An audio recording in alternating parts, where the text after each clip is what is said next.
السلام علیکم ورحمۃ اللہ وبرکاتہ۔ دوسرا سپارہ سیکوت سورہ بقرہ اور آیت نمبر 225 ہے۔ اس آیت میں ہم پڑھیں گے قسم کے بیان کے بارے میں کہ جو شخص قسم اٹھاتا ہے تو اس کا کیا حکم ہے، قسم کی کتنی قسمیں ہیں، اگر کوئی قسم اٹھا لے اور اس کو توڑ دے تو اس کے بارے میں شریعت کیا کہتی ہے، نبی کریم صلی اللہ علیہ وسلم کا طریقہ اور دستور کیا رہا ہے قسم اٹھانے میں، اور وہ کون سی قسمیں ہیں جن پر مواخذہ ہوتا ہے یعنی پکڑ ہوتی ہے، اور وہ کون سی قسمیں ہیں جس پر مواخذہ نہیں ہوتا۔ اعوذ باللہ من الشیطان الرجیم، بسم اللہ الرحمن الرحیم۔ وَلَا تَجْعَلُوا اللَّهَ عُرْضَةً، اللہ تعالیٰ فرماتے ہیں کہ مت بناؤ اللہ تعالیٰ کے نام کو نشانہ بنا کر لِأَيْمَانِكُمْ، اپنی قسموں کے لیے، یعنی قسم اٹھانے کے لیے اللہ تعالیٰ کے نام کو استعمال نہ کرو۔ ان تبرؤ، یہ کہ تم بری ہو جاؤ۔ اچھا، وَتَتَّقُوا، اور اللہ سے ڈرو، وَتُصْلِحُوا بَيْنَ النَّاسِ، اور لوگوں کے درمیان اصلاح کرواؤ۔ اللہ سمیع علیم، اور اللہ تعالیٰ سننے والا اور جاننے والا ہے۔ اب آتے ہیں قسم کی طرف۔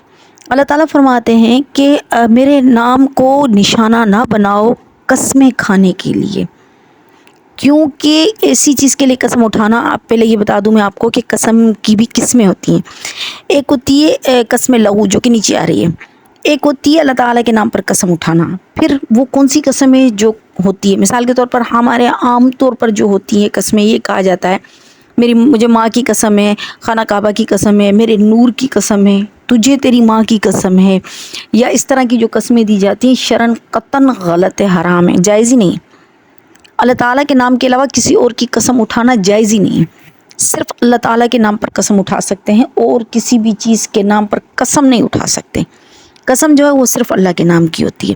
اچھا، اب اللہ کے نام کے علاوہ قسم نہیں اٹھا سکتے تو قرآن شریف میں تو اللہ تعالیٰ نے بار بار کئی قسمیں اٹھائیں، جیسے کہ اللہ تعالیٰ نے فرمایا والتین والزیتون، اس طرح اللہ تعالیٰ نے کئی، والضحیٰ والشمس، کئی اللہ تعالیٰ نے قسمیں اٹھائی ہیں، کبھی دن کی اٹھائی ہیں، کبھی رات کی اٹھائی ہے، کبھی فروٹس کی اٹھائی ہے، یہاں تک کہ آپ صلی اللہ علیہ وسلم کی عمر کی بھی قسم اٹھائی ہے اللہ تعالیٰ نے۔ تو پھر اللہ تعالیٰ نے اسے کیوں کیا ہے؟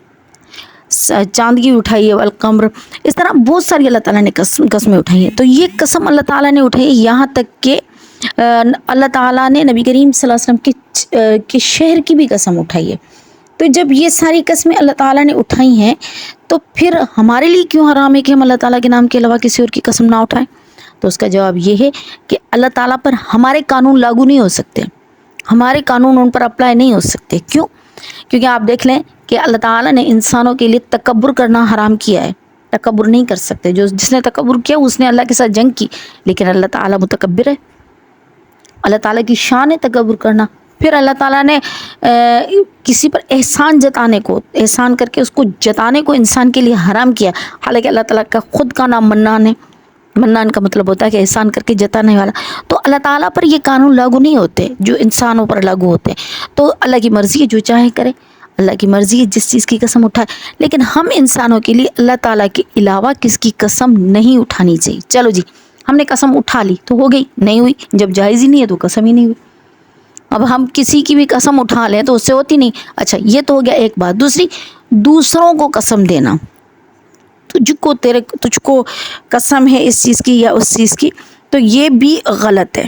قسم خود اٹھائی جاتی ہے تو قسم اٹھانے والا اٹھائے گا، دینے والے سے بھی ہو تو جاتی ہے لیکن یہ طریقہ صحیح نہیں ہے۔ قسم اٹھائی خود جاتی ہے، دوسروں کو نہیں دی جاتی ہے، اس لیے قسم اٹھانا چاہیے۔ اچھا، اب قسم تو اٹھائی اس نے، لیکن قسم اٹھانے کا مقصد صرف یہ تھا کہ خود کو بری کر لے، یعنی اللہ تعالیٰ کے نام پر کوئی جھوٹی قسم اٹھا لے۔ تو اللہ تعالیٰ فرماتے کہ ایسے نہ کرو، اس طرح کے کام نہ کرو، اللہ سے ڈرو۔ اللہ کے نام پر قسم اس لیے اٹھائیے کہ تم بری ہو جاؤ، یہ نہیں کرو، بلکہ اللہ سے ڈرو اور لوگوں کے درمیان صلح کرواؤ۔ آگے اللہ تعالیٰ فرماتے ہیں لا یؤاخذکم اللہ باللغو فی ایمانکم، اللہ تعالیٰ تم سے تمہارے لغو قسم کا مواخذہ نہیں کرتا، ولیکن یؤاخذکم، بلکہ تمہارا مواخذہ ہے بما کسبت قلوبکم، جو تمہارے دلوں میں ہے، اللہ غفور حلیم، اور اللہ تعالیٰ معاف کرنے والا اور حلم والا ہے۔ اچھا، اب قسم لغو کیا ہے؟ कसम लघु मैं आपको बता दूं, कसम लघु का मतलब होता है वो कसम जो कि पहले तो बात ये है कि इस कसम पर कोई कुफारा नहीं होता, क्योंकि कसम अगर खाली है तो उसके लिए फिर कुफारा होता है। लेकिन कसम लघु पर ना कुफारा है, ना मुआखजा है, ना गुनाह है। कसम लघु होती क्या है? कसम लघु का मकसद होता है जो बेसोचे समझे कोई कसम खा लेता है। मिसाल के तौर पर अपने यहाँ पठान भाई जो होते हैं वो कहते हैं बाजी अल्लाह की कसम ये इतने का है, बाजी अल्लाह की कसम ये इतने का है। तो ये उनकी आदत होती है, वो आदतन बोलते हैं, कोई सोच समझ कर कसम नहीं उठाते। जैसे कि अपने यहाँ अगर कोई खुदा न खास्ता कोई कसम उठा रहा हो तो बड़ा सोच समझ कर याद करके कसम उठाता है, क्या है मैंने ये काम किया था या नहीं, या मैं ये काम कर सकता हूँ या नहीं, मुझे ये कसम उठानी है या नहीं, मैं ये पूरी कर पाऊँगा या नहीं, इन सारी बातों को सामने रख कर कसम उठाते हैं। जबकि कसम लघु वाला जो होता है बगैर सोचे समझे कुछ भी बोल देता है और वो उसकी आदत में शुमार होता है। इसलिए कसम लघु पर कोई मुआखजा नहीं है, कोई पकड़ नहीं है। अल्लाह ताला की तरफ से इस कसम को माफ़ कर दिया गया है। लेकिन असल मुआखजा तो ये कि जो आपके दिलों में, ये नहीं आपकी नीयतों के हिसाब से आपका हिसाब किया जाएगा, और अल्लाह ताला माफ़ करने वाला और रहम करने वाला। अच्छा, एक बात और बता दूं, नबी करीम सल्लल्लाहु अलैहि वसल्लम ने भी कसम उठाई है। नबी करीम सल्लल्लाहु अलैहि वसल्लम की कई कस्में आती हैं। एक कसम तो मशहूर है सूरह तहरीम में। नबी करीम सल्लल्लाहु अलैहि वसल्लम अपनी ज़ौजा के घर गए, बीबी मारिया किप्तिया के पास, उनकी गुलाम थी, बांधी थी, उनके पास गए। वहाँ पर उन्होंने शहद खाई तो दूसरी बीवियों को थोड़ी वो होती है ना, शौकनों की जेलसी होती है, वो जेलसी फील हुई। उन्होंने कहा कि अब यूँ करना कि आपस में उन्होंने मशवरा किया, आपस में कहा कि भाई यूँ करना, जिसके पास भी आप सल्लल्लाहु अलैहि वसल्लम आए तो उनको कहना कि आपके मुंह मुबारक में से शहद के मखसूस किस्म के फूल होते हैं, उन फूलों से शहद जो निकलती है उस फूलों की खुशबू आपके मुंह से आ रही है। तो आप सल्लल्लाहु अलैहि वसल्लम जिस भी बीवी के पास जा रहे हैं तो वो यही कह रही है कि आपके चेहरे मुंह मुबारक से जो है वो बू आ रही है, फूलों की बू आ रही है। तो आप सल्लल्लाहु अलैहि वसल्लम ने फरमाया कि अल्लाह की कसम मैं अब शहद नहीं खाऊंगा। दूसरी रिवायत ये है कि आप सल्लल्लाहु अलैहि वसल्लम बीवी मारिया के पास जाते थे, तो वो जब जाते थे तो बीवियों को इस पर भी था कि वहाँ पर क्यों जाते हैं, हम पहले ही इतनी सारी बीवियाँ फिर बांधी भी हैं। तो उसकी वजह से आप सल्लल्लाहु अलैहि वसल्लम ने कसम उठाई थी कि मैं बीबी मारिया के पास नहीं जाऊंगा। तो अल्लाह ताला ने सूरह तहरीम में उसकी हिलत बयान कर दी और फरमाया कि नबी आपने कसम क्यों उठाया ऐसी हिलाल चीज़ पर जो अल्लाह ने आपके लिए हिलाल कर दिया, आपने खुद पर क्यों हराम किए। तो आप सल्लल्लाहु अलैहि वसल्लम ने कसम तोड़ी और आप सल्लल्लाहु अलैहि वसल्लम ने उस चीज़ से रुजू किया।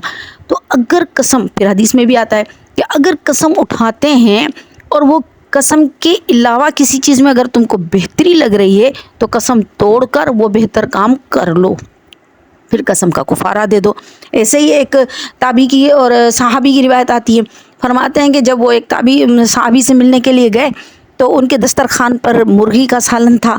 तो उन्होंने कहा कि खाना खाओ। उसने कहा कि मैं तो नहीं खाऊंगा। क्यों नहीं खा रहे आप भाई? तो उसने कहा कि मुर्गी जो है उसको मैंने हराम चीज़ें, मुर्दार चीज़ें खाते हुए देखा, इसलिए मेरा दिल नहीं करता इसको खाने के लिए। तो वो जो सहाबी थे जिनके दस्तरखान पर मुर्गी पकी हुई थी, उन्होंने कहा सुभान अल्लाह, हमने आप सल्लल्लाहु अलैहि वसल्लम के साथ बैठकर उनके दस्तरखान पर मुर्गी खाई है और तुम कह रहे हो कि मुझे इससे कराहत होती है। तो उसने कहा अच्छा, तुमने आप सल्लल्लाहु अलैहि वसल्लम के साथ खाई है, आपने ये मुर्गी का यानी गोश्त खाया है आपने उनके दस्तरखान पर? तो उन्होंने सहाबी ने कहा बिल्कुल हमने खाया है।